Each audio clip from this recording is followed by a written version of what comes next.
record and definitely do it. Right. So, hi. Today we've got Carol Lamb joining us. Just a bit about how we know each other. Mike, my husband, works with Scott, Carol's husband, and most of the time we've actually seen each other. We've had a few sherries, Just a few. so this is a sober Yes. chat. And I think the last time I seen you was actually Mike's birthday. Yes, just before we went into lockdown. Yeah, I think literally it was- a day before Boris because they were announced. talking about it and there was going to be a big announcement the next again Right. day. So yeah, that was Mike's 50th celebrations that had Yeah. gone from a holiday abroad to something like, I think a holiday here, skiing here, down to a meal in Edinburgh, down to a Chinese, Chinese dining room. dining room. Aye. So I'm sure we'll catch up again. So we are up in a place just outside Linlithgow just now. It's absolutely gorgeous, and I love Linlithgow anyway, so it was really nice actually coming past here just And now. you We're took just the going to open the gate.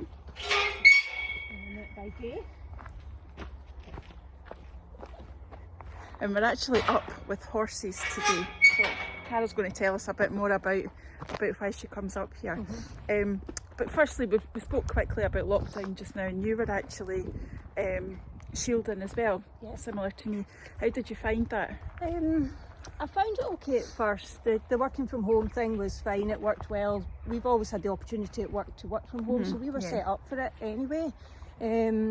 But I think the novelty quickly wore off, and then the not being able just to do simple things like go and do your shopping or, you know, just pop down to get a pint of milk and a loaf of bread, or just to see somebody and get a chat was quite tough. And then of course there's the whole thing of not being able to visit your mum or your sister or your brother, and it did start to take its toll. Yeah. I know, I was the same, obviously, like shielding as well, and as you say, it was a novelty to begin with because you had the excuse, I can't go shopping, everything. But before long it was like, no, I really need to go shopping. I was fed up Mike coming back with like all these tins of beans and everything. So, but it had its bonuses as well, I suppose. So it's good to get out and about. Very now, much and I so think you now. appreciate it a lot more. You do, yes. I think you do. Certainly, any time I'm spending with family now is much more important. And getting out, like just going for a walk in this. I know, it's gorgeous. It's a beautiful night, isn't it? It's a lovely night. It's absolutely gorgeous. And we've seen, when I was coming along, I seen the bridges and everything like that in the distance. That's gorgeous. Really nice. And there's rabbits in it. I'm so excited actually. I feel as if I'm really in nature. So we are, I don't even know the name of the place because I tried to Google and I wasn't doing very well. So can you tell us a bit about what you do down here? Yeah. It's gorgeous. Sure. So this is the home of West Lothian Riding for the Disabled. We're based on the Hopetoun Estate, and we have 2 fields and a bit of land for our arena. We're completely outdoors, as you can see. There's no stables or anything about us. And we've been operational as a group for over 40 years, although I've only been involved since 2012. I got involved. I just got involved as a volunteer to come down one evening a week to help out with the lessons, and then quickly got kind of hooked on it and was asked to become a trustee. And then not long after that, because I work for a bank, was asked to become the treasurer. Oh, right. Yeah. So I've been doing that since about 2014. So I'm really involved, and this actually, going back to the whole lockdown thing, once I could come out of shielding a bit, this became a real haven for me, a real place that I could come, because you are on your own, so you do feel very safe. And you're outdoors and you could just work away in the fields, work away with the horses, and if somebody did pop down, you could keep a good distance from them and have a chat. But what does West Lothian RDA do? Well, we provide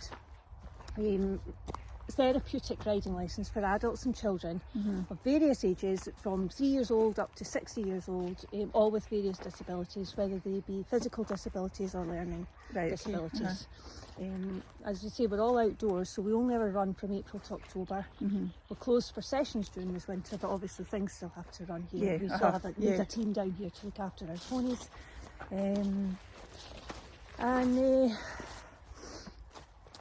We run four sessions a week. We run on a Saturday morning, a Tuesday morning, and now a Wednesday evening and a Thursday evening for them. And the great thing is, just in the last few weeks, is we've been able to start getting our participants back.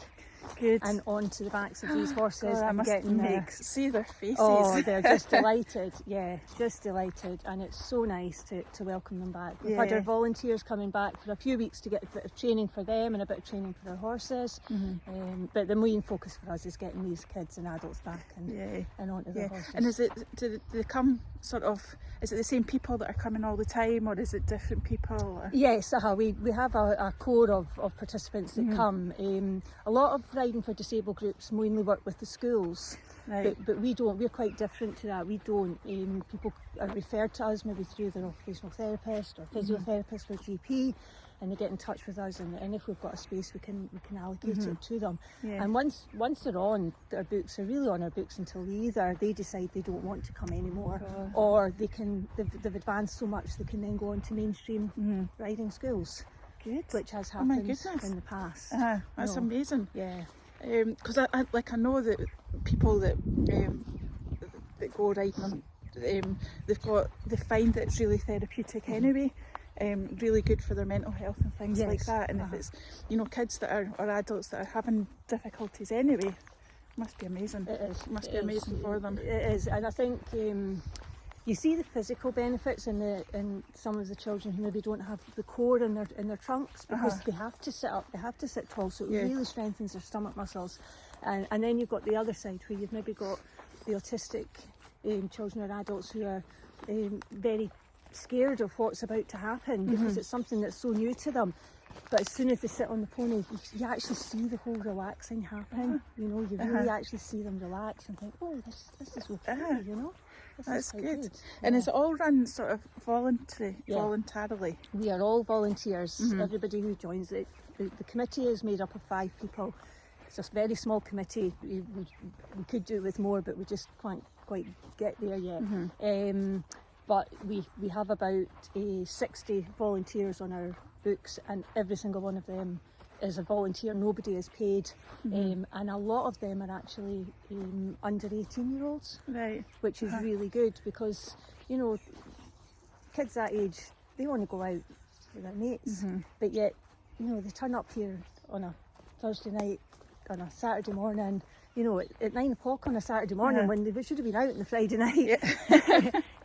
And they're absolutely fantastic. They're a really great bunch. That's good. Nice bunch. And we also encourage them to do things like Duke of Edinburgh or their Saltire Awards as well. Which is great for future jobs and things like that. And we really get good. some through maybe that they're wanting to go on to do vet studies at university, so they come to us for a couple of years to get a bit of practical experience as well, which is really good. You can tell by your face, like, you totally light up when you're talking about it as well. It's lovely. How have you coped then with the whole lockdown thing and funding, because the horses obviously still need to be fed, and I feel quite emotional actually. That's twice. That was the last walk as well. I was emotional. Well, we were very, very lucky that about a month before we went into lockdown, a large insurance company in Edinburgh had named us the prior year in 2019 as their charity of the year. So we were gifted a cheque for £25,000 about 6 weeks before lockdown happened. And it couldn't have come at a better time. I mean, we wanted to use that money for other stuff, but obviously we had to just plough it back into here, because our running cost for here is about £30,000 a year to operate. So we have been fortunate in that, and so we've not had to reach out to anybody and asking for help. But we're now at the stage where we've kind of used up that money, so we are going to have to start thinking about fundraising. And what kind of things do you do for fundraising? We tend to do things like open days down here. If there's local fairs and fetes, we do bake sales and that kind of thing. We do ask for a donation from our participants for each lesson, but it's not a huge amount. It's not for a half-hour lesson compared to your mainstream riding schools. We do apply for grants as well. But unfortunately, Hopetoun just now have us on what's known as a tacit relocation lease. So it's just every 3 months we pay for the rent of the fields. So when you're on that, applying for grants isn't easy. because you need a long-term lease yeah, aye. to prove that you're going to be here. So Uh-huh. yeah, it is something that we're constantly in negotiation with them about, but that's just where we are. And does that unfortunately. mean that because you're only signing the lease for 3 months, after that 3 months you could potentially, if something else comes up, they might move you on, or? They could legally, yes, but they always keep telling us, "Oh, no, you're not going anywhere. You're not going anywhere." But they seem to think that they might want this land for something else. Right. So Yeah. yeah. Oh, it's just so lovely. And like I said to you at the beginning of this, so I'm a bit frazzled because I've just finished work.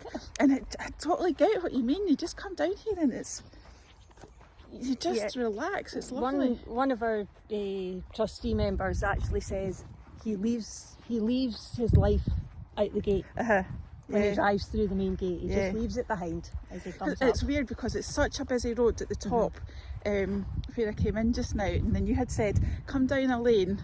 You'll think that you're going the wrong way because there's nothing, and it is. It's like you go through this forest. And I thought, oh, this is terrible. I am in the wrong place, but it wasn't. And then you see like the clearing. It's just so good. So thanks for sharing this. It's been lovely. So another couple of things, because I know that you really like walking. You like listening to music while you're walking. So where's your favourite places to walk? I love a beach. So I grew when I was a child. I was always taken down the east coast of Scotland to holiday in a caravan. So there's a beach near a place called Pease Bay near Dunbar. So I walk along there with my sister and our dogs. Is always a favourite. Yes. I remember going to Pease Bay years as well, like for years. And Bee Craigs, it's local to here. It's a really nice place to go for a walk as well. Yeah, it's just getting off the beaten track Yeah, a wee bit, and isn't even like Linlithgow itself, just round the loch and that, along the canal or whatever. You know, it's amazing that although you live in a town, very quickly you're in the country, which is really. I think we're really lucky. Definitely. Really lucky. We went a walk, kind of just in the middle of the last lockdown, and met up with my nephew and his girlfriend, and there we get out and walked round the loch, and it was snowing. It was just absolutely gorgeous, you know, and you felt quite safe because you were outside and everything. It was really lovely. So yes, very lucky, especially living near Linlithgow, or living in Linlithgow, where you are. It's beautiful.